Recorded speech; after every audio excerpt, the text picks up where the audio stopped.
ইমন চক্রবর্তী বরাবরই দর্শক মহলে ভীষণ জনপ্রিয়। প্রতিদিনের জীবনের মধ্যে থেকে মাঝে সাঝে কিছু ভিডিও তিনি তার সোশ্যাল মিডিয়া হ্যান্ডেলে শেয়ার করে থাকেন। যে কোনো ধরনের পুজো আচ্চা নিষ্ঠা ভরে করে থাকেন গায়িকা।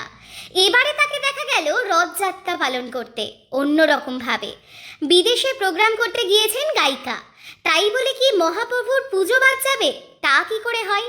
ইচ্ছে থাকলেই যে উপায় হয়, সেটাই এবার প্রমাণ করে দিলেন তিনি। রথযাত্রা পালনের একটি ভিডিও পোস্ট করেছেন তিনি তার সোশ্যাল মিডিয়ায়, যেখানে দেখা যাচ্ছে হোটেল রুমেই জগন্নাথ দেবের সেবা করলেন গায়িকা। স্নান করানো, পুজো দেওয়া, ফল ইত্যাদি দিয়ে জগন্নাথ দেবকে ভোগও দেন তিনি। আর এরপরেই ঘটল সেই ঘটনা যা সকলের নজর কেড়েছে।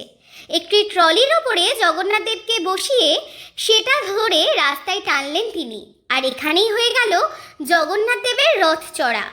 ভিডিওটির ক্যাপশনে লেখা, দেশ থেকে হয়তো দূরে আছি, দেশের ঐতিহ্য থেকে নয়, বাড়ি থেকে কয়েকশো মাইল দূরে, মন খারাপের মাঝেই শিকাগোতে এবারে জগন্নাথ দেবের পুজো করলাম। দিন শেষে এটাই যেন আনন্দ। জয় জগন্নাথ। ভিডিওটি সোশ্যাল মিডিয়ায় আসার পরেই অনেকেই প্রশংসা করেছেন গায়িকার এই অভিনব কায়দার রথযাত্রা পালনকে।